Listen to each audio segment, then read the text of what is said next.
Praise the lord. ಈ ದಿನದ ಬಲಪಡಿಸುವ ವಾಕ್ಯ ಕೀರ್ತನೆಗಳು 84 2ನೇ ವಚನ. ಯೆಹೋವನ ಆಲಯದ ಅಂಗಳಗಳಲ್ಲಿ ಸೇರಬೇಕೆಂದು ನನ್ನ ಆತ್ಮವು ಹಂಬಲಿಸುತ್ತಾ ಕುಂದಿ ಹೋಗಿತ್ತು. ಆಮೇಲೆ ಪ್ರಿಯ ದೇವರ ಮಕ್ಕಳೇ, ಈ ದಿನ ಏನು ವಾರ? ಭಾನುವಾರ. ಹಲ್ಲೆಲೂಯಾ. ಕರ್ತನನ್ನು ಆರಾಧಿಸುವ ದಿನ, ಅದೇ ರೀತಿಯಾಗಿ ಪುನರುತ್ಥಾನದ ದಿನ. ಹಲ್ಲೆಲೂಯಾ. ಇದು ನಮಗೊಂದು ವಿಶೇಷವಾದ ದಿನ, ವಿಶ್ರಾಂತಿ ದಿನ. ಈ ದಿನದಲ್ಲಿ ನಾವು ಹೋಗಿ ದೇವರನ್ನ ಆರಾಧಿಸಬೇಕೆಂದು ಕರ್ತನ ನಮಗಾಗಿ ಕಾಯ್ತಾ ಇದ್ದಾರೆ. ಹಲ್ಲೆಲೂಯಾ. ನೋಡ್ರಿ, ಈ ದಿನ ಎಂತ ವಿಶೇಷವಾದ ಒಂದು ದಿನ ಆಗಿದೆ ಅಂದ್ರೆ, ದಾವೀದನು ಹೇಳ್ತಾ ಇದ್ದಾರೆ, ಯೆಹೋವನ ಆಲಯದ ಅಂಗಳಗಳಲ್ಲಿ ಸೇರಬೇಕೆಂದು ನನ್ನ ಆತ್ಮವು ಹಂಬಲಿಸುತ್ತಾ ಕುಂದಿ ಹೋಗಿತ್ತು. ಹಲ್ಲೆಲೂಯಾ. ಚೈತನ್ಯ ಸ್ವರೂಪನಾದ ದೇವರಿಗೆ ನನ್ನ ತನ್ನು ಮನಗಳಿಂದ ಹರ್ಷಧ್ವನಿ ಮಾಡುತ್ತೇನೆ. ಅದರ ನಂತರದ ವಚನ 3ನೇ ವಚನ. ಆಹಾ, ಸೇನಾಧೀಶ್ವರನಾದ ಯೆಹೋವ ದೇವರೇ, ನನ್ನ ಅರಸನೇ, ನಿನ್ನ ವೇದಿಗಳ ಸಮೀಪದಲ್ಲಿಯೇ ಗುಬ್ಬಿಗೆ ಮನೆಯು ಪಾರಿವಾಳಕ್ಕೆ ಮರಿ ಮಾಡುವ ಗೂಡು ದೊರಕಿತಲ್ಲ. 4ನೇ ವಚನ. ನಿನ್ನ ಮಂದಿರದಲ್ಲಿ ವಾಸಿಸುವವರು ಧನ್ಯರು, ಅವರು ನಿತ್ಯವೂ ನಿನ್ನನ್ನು ಕೀರ್ತಿಸುತ್ತಾ ಇರುತ್ತಾರೆ. ಹಲ್ಲೆಲೂಯಾ. ಪ್ರಿಯರೇ, ಈ 84ನೇ ಕೀರ್ತನೆ ನೀವು ಪೂರ್ತಿಯಾಗಿ ಓದೋದಾದ್ರೆ ಅದು ಪೂರ್ತಿಯಾಗಿ ಒಂದು ದೇವಾಲಯದ ಕುರಿತು, ಅಂದ್ರೆ ಆಲಯದ ಕುರಿತು, ಸಭೆಯ ಕುರಿತು ಇರ್ತದೆ ಪ್ರಿಯರೇ. ಹಲ್ಲೆಲೂಯಾ. ಅದ್ರಲ್ಲಿ ದಾವೀದನು ಹೇಳ್ತಾ ಇದ್ದಾರೆ, ನಾನು ಯಾವಾಗ ದೇವರ ಅಂಗಳದಲ್ಲಿ ಹೋಗಿ ಸೇರ್ತೀನಿ ಅಂತ ಅವ್ರ ಆತ್ಮ ಏನಾಗ್ತಿತ್ತಂತೆ, ಕಾಯ್ತಾ ಇತ್ತಂತೆ, ಹಂಬಲಿಸ್ತಾ ಇತ್ತಂತೆ. ಅದೇ ರೀತಿಯಾಗಿ ಅಲ್ಲಿ ಏನೇನೆಲ್ಲ ನಡೆಯುತ್ತೆ ಅನ್ನೋದಾದ್ರೆ, ಗುಬ್ಬಿಗೆ ಮನೆ, ಪಾರಿವಾಳಕ್ಕೆ ಮರಿ ಮಾಡುವ ಗೂಡು ಎಲ್ಲಿ ದೊರೆಯುತ್ತದಂತೆ? ದೇವರ ಸಮ್ಮುಖದಲ್ಲಿ. ಹೌದು, ಒಂದು ಆಶೀರ್ವಾದ. ಅಂದ್ರೆ ಅಲ್ಲಿ ನೋಡ್ರಿ, ಪಾರಿವಾಳಕ್ಕೆ ಮರಿ ಮಾಡುವ ಗೂಡು ದೊರಕಿತ್ತಲ್ಲ. ಹಲ್ಲೆಲೂಯಾ. ಆದ್ರೆ ದೇವರ ಸಮ್ಮುಖದಲ್ಲಿ ಎಲ್ಲಾ ರೀತಿಯ ಆಶೀರ್ವಾದಗಳಿದೆ ಪ್ರಿಯರೇ. ಹಲ್ಲೆಲೂಯಾ. ಅದು 4ನೇ ವಚನ ಹೇಳ್ತದೆ, ನಿನ್ನ ಮಂದಿರದಲ್ಲಿ ವಾಸಿಸುವವರು ಧನ್ಯರು. ಹಲ್ಲೆಲೂಯಾ. ಈ ದಿನ ನಾವೇನ್ ಅನ್ಕೊಂಡಿದೀವಿ? ಒಳ್ಳೆ ಬಂಗ್ಲೆಯಲ್ಲಿ ನಾವು ಜೀವನ ಮಾಡೋದಾದ್ರೆ ನಾವು ಧನ್ಯರು ಎಂಬುದಾಗಿ ಅನ್ಕೊಂಡಿದ್ದೇವೆ. ಹಲ್ಲೆಲೂಯಾ. ದೊಡ್ಡ ದೊಡ್ಡ ಮನೆಗಳಲ್ಲಿ ವಾಸ ಮಾಡಿದ್ರೆ ನಾವು ಧನ್ಯರು. ಒಳ್ಳೆ ಒಳ್ಳೆ ಐಷಾರಾಮಿ ಕಾರ್ಗಳಲ್ಲಿ ಓಡಾಡಿದ್ರೆ ನಾವು ಧನ್ಯರು. ಹಲ್ಲೆಲೂಯಾ. ಅಲ್ವಾ? ನಮ್ಮ ಯೋಚನೆ ಎಲ್ಲ ಈ ಲೋಕದ ಕುರಿತೇ ಇರ್ತದೆ. ಹಲ್ಲೆಲೂಯಾ. ಕೊಲೊಸ್ಸೆಯಲ್ಲಿ 3ನೇ ಅಧ್ಯಾಯದಲ್ಲಿ ಒಂದು ವಾಕ್ಯ ಈ ರೀತಿಯಾಗಿರ್ತದೆ, ನಮ್ಮ ಮನಸ್ಸು ಯಾವಾಗ್ಲೂ ಏನಾಗಿರ್ಬೇಕಂತೆ? ಭೂಲೋಕದ ಕುರಿತಲ್ಲ, ಮೇಲಿನವುಗಳ ಕುರಿತೇ ಆಗಿರ್ಬೇಕಂತೆ. ಭೂಲೋಕವಾದದನ್ನ ನಾವು ಹುಡುಕದಂತೆ ಮೇಲಿನವುಗಳನ್ನೇ ಹುಡುಕುವವರಾಗಿರ್ಬೇಕು. ನಮ್ಮ ಯೋಚನೆ ಎಲ್ಲ ಯಾವಾಗ್ಲೂ ದೇವರೇ ಪರಲೋಕ, ದೇವರೇ ಪರಿಶುದ್ಧನೇ, ನಿನ್ನ ರಾಜ್ಯ ಎಂಬುದಾಗಿ. ನೋಡ್ರಿ, ಕೊಲೊಸ್ಸೆಯವರಿಗೆ ಬರೆದ ಪತ್ರಿಕೆ 3ನೇ ಅಧ್ಯಾಯದಲ್ಲಿ 1ನೇ ವಚನ. ಆದ ಕಾರಣ ನೀವು ಕ್ರಿಸ್ತನೊಂದಿಗೆ ಎಬ್ಬಿಸಲ್ಪಟ್ಟಿರುವುದರಿಂದ ಮೇಲಿರುವವುಗಳನ್ನ ಹುಡುಕಿರಿ, ಅಲ್ಲಿ ಕ್ರಿಸ್ತನು ದೇವರ ಬಲಗಡೆಯಲ್ಲಿ ಆಸನಾರೂಢನಾಗಿದ್ದಾನೆ. 2ನೇ ವಚನ. ಮೇಲಿರುವಂತವುಗಳ ಮೇಲೆ ಮನಸ್ಸಿಡಿರಿ, ಭೂ ಸಂಬಂಧವಾದವುಗಳ ಮೇಲೆ ಇಡಬೇಡಿರಿ. ಹಲ್ಲೆಲೂಯಾ. 3ನೇ ವಚನ ಹೇಳ್ತದೆ, ಯಾಕಂದ್ರೆ ನೀವು ಕ್ರಿಸ್ತನೊಟ್ಟಿಗೆ ಸತ್ತಿರಲ್ಲ. ಹಲ್ಲೆಲೂಯಾ. ನಿಮ್ಮ ಜೀವವು ಕ್ರಿಸ್ತನೊಂದಿಗೆ ದೇವರಲ್ಲಿ ಮರೆಯಾಗುತ್ತಿದೆ. ಹಲ್ಲೆಲೂಯಾ. ಪ್ರಿಯ ದೇವರ ಮಕ್ಕಳೇ, ಈ ದಿನ ಪರಿಶುದ್ಧ ದಿನ, ಸಬ್ಬತ್ ದಿನ, ದಿನನಿತ್ಯ ನಾನು ಹೇಳ್ತಾನೆ ಇರ್ತೇನೆ. ಯಾಕಂದ್ರೆ ಈ ದಿನಕ್ಕಾಗಿ ಪ್ರತಿ ದಿನ ನಾವು ಕಾಯ್ತಿರ್ಬೇಕು. ಯಾವಾಗಪ್ಪ ಭಾನುವಾರ ಬರುತ್ತೆ, ಯಾವಾಗ ದೇವರ ಸಮ್ಮುಖಕ್ಕೆ ಹೋಗೋಣ, ಯಾವಾಗ ದೇವರನ್ನ ಆರಾಧಿಸೋಣ ಎಂಬುದಾಗಿ ದಾವೀದನ ಹೃದಯ ಇದನ್ನ ಹಂಬಲಿಸ್ತಾನೇ ಇತ್ತು. ದೇವರು ಮಕ್ಕಳು ಯಾವಾಗ್ಲೂ ಏನೊಂದು ಆಸೆ ಇರಬೇಕು ಗೊತ್ತಾ? 6 ದಿನವೆಲ್ಲ ಕೆಲಸ ಮಾಡ್ತೀವಲ್ವಾ, 7ನೇ ದಿನ ಬರ್ತಾ ಇದ್ದಾಗ ಸಿದ್ಧರಾಗ್ಬಿಡ್ಬೇಕು. ನಾಳೆ ದೇವರ ಸಮ್ಮುಖಕ್ಕೆ ಹೋಗ್ಬೇಕು, ನಾನು ಎಲ್ಲ ರೀತಿಯಲ್ಲಿ ಸಿದ್ಧ ಮಾಡಿ ಇಟ್ಕೊಳ್ಬೇಕು. ಆ ರೀತಿಯಾಗಿ ಹಿಂದಿನ ದಿನವೇ ನೀವು ಸಿದ್ಧರಾಗಬೇಕು ಪ್ರಿಯರೇ. ಹಲ್ಲೆಲೂಯಾ. ಆಗ ಉತ್ಸಾಹವಾಗಿ ಮುಂಚಾನೆಯಲ್ಲಿ ಎದ್ದೇಳಬೇಕು, ಉತ್ಸಾಹವಾಗಿ ಎದ್ದು ಇದನ್ನೆಲ್ಲ ಯೋಚನೆ ಮಾಡಬೇಕು. ಕಳೆದ 6 ದಿನ ದೇವರು ನಾನು ಹೋಗು ಬರೋಣಗಳಲ್ಲಿ ಜೊತೆಗಾರನಾಗಿದ್ದು ನಡೆಸಿದ್ದಾರೆ. ನನಗೆ ಒಳ್ಳೆ ಕೆಲಸವನ್ನು ಕೊಟ್ಟಿದ್ದಾರೆ, ನನಗೆ ಒಳ್ಳೆ ಆರೋಗ್ಯವನ್ನು ಕೊಟ್ಟಿದ್ದಾರೆ. ಹಲ್ಲೆಲೂಯಾ. ನನಗೆ ಒಳ್ಳೆ ರೀತಿ ಸಮಾಧಾನ ಕೊಟ್ಟಿದ್ದಾರೆ. ನೋಡ್ರಿ, ಈ ಲೋಕದಲ್ಲಿ ಎಷ್ಟೋ ಜನ ಇವತ್ತಿಲ್ಲ ಅಲ್ವಾ? ಈ ದಿನ ನೋಡೋದಕ್ಕೆ ಅವ್ರು ಆಗೋದಿಲ್ಲ, ದೇವರ ಸಮ್ಮುಖಕ್ಕೆ ಅವ್ರು ಬರಕ್ ಆಗ್ತಲ್ಲ, ಎಷ್ಟೋ ಜನ ಸತ್ತು ಹೋಗಿದ್ದಾರೆ. ಆದ್ರೆ ದೇವರ ಕೃಪೆ ಈ ದಿನ ನಮ್ಮನ್ನು ಜೀವಂತವಾಗಿ ಇಟ್ಟಿದೆ. ಹಲ್ಲೆಲೂಯಾ. ಆದ್ರಿಂದ ಆತನ ಮಂದಿರದಲ್ಲಿ ವಾಸಿಸುವ ನಾವು ಎಂತವರಾಗಿದ್ದೇವೆ ಅಂತ ಧನ್ಯರಾಗಿದ್ದೀವಿ. ಆ ಧನ್ಯತೆ ನಮ್ಗೆ ಬೇಕು ಅನ್ನೋದಾದ್ರೆ ಖಂಡಿತ ಈ ದಿನ ನಾವು ದೇವರ ಸಮ್ಮುಖಕ್ಕೆ ಹೋಗಲೇಬೇಕು. ಯಾವ ರೀತಿ ಹೋಗ್ಬೇಕು? ಸಂತೋಷವಾಗಿ ಹೋಗ್ಬೇಕು. ಏನೋ ಒತ್ತಾಯದಿಂದ ಅಲ್ಲ, ಏನೋ ಕಷ್ಟವಾಗಲ್ಲ, ಅಯ್ಯೋ ಹೋಗ್ಲಿಲ್ಲ ಅಂದ್ರೆ ಏನಾದ್ರೂ ಸಂಭವಿಸ್ಬಿಡುತ್ತೆ, ಏನಾದ್ರೂ ಅಪಾಯ ಬರುತ್ತೆ, ಏನಾದ್ರೂ ಕೇಳು ಸಂಭವಿಸ್ ಆ ತರ ಅಲ್ಲ ಪ್ರಿಯ. ಸಂತೋಷವಾಗಿ ದೇವರ ಸಮ್ಮುಖಕ್ಕೆ ಹೋಗ್ಬೇಕು. ನೋಡ್ರಿ, ಅದೇ 84ನೇ ಕೀರ್ತನೆ 10ನೇ ವಚನ ಈ ರೀತಿಯಾಗಿರ್ತದೆ, ನಿನ್ನ ಆಲಯದ ಅಂಗಳಗಳಲ್ಲಿ ಕಳೆದ ಒಂದು ದಿನವು ಬೇರೆ ಸಹಸ್ರ ದಿನಗಳಿಗಿಂತ ಉತ್ತಮವಾಗಿದೆ. ಅಲ್ವಾ? ನಾವು ಲೋಕದಲ್ಲಿ ಎಷ್ಟೇ ದಿನಗಳನ್ನ ಕಳೀಲಿ, ವರ್ಷಕ್ಕೆ 365 ದಿನ ಅಲ್ವಾ? ಆ 365 ದಿನ ನಾವು ಎಲ್ಲೆಲ್ಲಿ ಕಳೀತೀವಿ ಅಂತ ಒಂದು ಸರಿ ಹಿಂತಿರುಗಿ ನೋಡೋದಾದ್ರೆ ನಮ್ಗೆ ಲೆಕ್ಕನೇ ಇಲ್ಲ.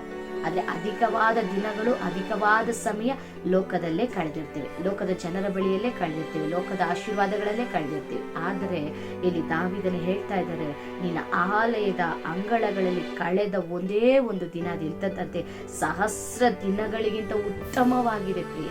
ಹಾಗಾಗಿ ಲೋಕದಲ್ಲಿ ನಾವು ಎಷ್ಟೇ ದಿನ 364 ದಿನ ಲೋಕದಲ್ಲಿದ್ರು ಆ ಒಂದೇ ಒಂದು ದಿನ ನಾವು ದೇವರ ಸಮ್ಮುಖದಲ್ಲಿ ಇರೋದೇ ಆದ್ರೆ ಅದು 1000 ದಿನಗಳಿಗಿಂತ ಉತ್ತಮವಾದದ್ದಾಗಿರ್ತದೆ. ಹಾಲೆಲೂಯ. ಆದ್ದರಿಂದ ದೇವರ ಸಮ್ಮುಖದಲ್ಲಿ ಹೋಗ್ರಿ, ಅಲ್ಲಿ ದೇವರನ್ನ ಮನಸಾರೆ ಆರಾಧಿಸಿ, ಹೋಗಿ ಸುಮ್ಮನೆ ಗೊಂಬೆಗಳ ತರ ನಿಂತ್ಕೋಬೇಡಿ. ಹಾಲೆಲೂಯ. ಅನೇಕರು ಹಾಗೆ ಮಾಡೋದು, ಇಲ್ಲಿಂದ ದೊಡ್ಡದಾಗಿ ಚರ್ಚಿಗೆ ಹೋಗ್ತಾರೆ, ತುಂಬಾ ಚೆನ್ನಾಗಿ ಡ್ರೆಸ್ ಮಾಡ್ಕೊಳ್ತಾರೆ, ತುಂಬಾ ಡಿಸಿಪ್ಲಿನ್ ಆಗಿ ಹೋಗಿ ಕೂತ್ಕೊಳ್ತಾರೆ, ಅದೇ ಕೈ ತಟ್ಟೋದಿಲ್ಲ, ಬಾಯಿ ತೆಗಿಯೋದಿಲ್ಲ, ದೇವರನ್ನ ಆರಾಧಿಸೋದಿಲ್ಲ, ವಾಕ್ಯ ಕೇಳ್ಬೇಕಾದ್ರೆ ಕೂಡ ಮೊಬೈಲ್ ನೋಡ್ಕೊಂಡಿರೋದು, ಆ ಕಡೆ ಈ ಕಡೆ ನೋಡೋದು, ಅವ್ರ ಸೀರೆ ನೋಡೋದು, ಅವ್ರ ಬಟ್ಟೆ ನೋಡೋದು, ಅವ್ರ ಅಲಂಕಾರ ನೋಡೋದು, ಅವರ ಕ್ರಿಯೆಗಳು ನೋಡೋದು, ಅವ್ರ ಚೇಷ್ಟೆ ನೋಡೋದು. ಹಾಲೆಲೂಯ. ಇನ್ನು ಎಷ್ಟೇ ಹೇಳ್ಬೋದು ಅಲ್ವಾ. ಅದಕ್ಕಾಗಿ ನಾವು ದೇವರ ಸಮ್ಮುಖಕ್ಕೆ ಹೋಗ್ತಾ ಇಲ್ಲ. ನಾನು ದೇವ್ರು ಯಾವಾಗಲೂ ಒಂದು ಚರ್ಚಿಗೆ ಹೋದ್ರು ಸರಿ, ಒಂದು ಮನೆಯಲ್ಲಿ ನಾವು ಪ್ರಾರ್ಥನೆ ಮಾಡ್ತಾ ಇದ್ರು ಸರಿ, ಯಾವುದೇ ಒಂದು ಕೂಟದಲ್ಲಿ ಇದ್ರು ಸರಿ, ಅಲ್ಲಿ ನಡೆಯೋದನ್ನ ನೀವು ಯಾವತ್ತೂ ನೋಡಕ್ಕೆ ಹೋಗ್ಬೇಡ್ರಿ. ನಾನು ನನ್ನ ದೇವರು, ನಾನು ನನ್ನ ದೇವರು, ನಾನು ನನ್ನ ದೇವರು, ಆ ರೀತಿ ಯಾವಾಗಲೂ ನಮ್ಮ ಮೈಂಡ್ ಇರಬೇಕು. ಅಲ್ಲೆಲ್ಲೂ ದೇವರ ಸಮ್ಮುಖಕ್ಕೆ ಹೋಗ್ಬೇಕಾದ್ರೆ ಇಲ್ಲಿಂದನೇ ಸಿದ್ಧರಾಗಲಿ. ದೇವರೇ ನಿನಗೆ ಸ್ತೋತ್ರ, ಕಳೆದ ದಿನ ಎಲ್ಲ ಕಾದಿದ್ದಕ್ಕಾಗಿ ಸ್ತೋತ್ರ, ನಿನ್ನ ಕೃಪೆಗಾಗಿ ಸ್ತೋತ್ರ, ನಿನ್ನ ದಯೆಗಾಗಿ ಸ್ತೋತ್ರ, ನಿನ್ನ ಪ್ರೀತಿಗಾಗಿ ಸ್ತೋತ್ರ. ಆ ರೀತಿಯಾಗಿ ದೇವರನ್ನ ಮಹಿಮೆ ಪಡಿಸಿ ಕೊಂಡಾಡ್ತಾ ಘನಪಡಿಸ್ತಾ ಹೊರಟ್ರಿ ಪ್ರಿಯರೇ. ಅಲ್ಲಿ ಹೋದ್ಮೇಲೆ ಸೇವಕರು ಹೇಳ್ಬೇಕಾದ ಅವಶ್ಯಕತೆ ಇಲ್ಲ. ಕೈ ತಟ್ರಿ, ಬಾಯ್ ತೆಗಿರಿ, ಹಾಡ್ರಿ, ಅಲ್ಲೆಲ್ಲೂ ಹೇಳ್ರಿ, ಆಮೇಲೆ ಯಾಕೆ ಹೇಳ್ಬೇಕು? ಅಲ್ಲೆಲ್ಲೂ ಅಲ್ವಾ, ಯಾಕೆ ಪ್ರಿಯರೇ ಇನ್ನು ಅವ್ರು ಹೇಳ್ಬೇಕು ನಿಮಗೆ? ಬೇಡ. ಆದ್ರಿಂದ ನೀವೇನ್ ಮಾಡಿ, ಉಪಕಾರ ಹೊಂದಿರೋರು ನೀವು, ಆಶೀರ್ವಾದ ಹೊಂದಿಕೊಂಡಿರೋರು ನೀವು, ಸಮಾಧಾನ ಹೊಂದ್ಕೊಂಡವರು ನೀವು. ಆದ್ರಿಂದ ನೀವೇ ಮನಸಾರೆ ದೇವರನ್ನ ಆರಾಧಿಸ್ಬೇಕು, ಮನಸಾರೆ ದೇವರನ್ನ ಸ್ತುತಿಸ್ಬೇಕು. ಯಾರೋ ಒಬ್ರು ಹೇಳ್ಬೇಕಾದ ಅವಶ್ಯಕತೆ ಇಲ್ಲ.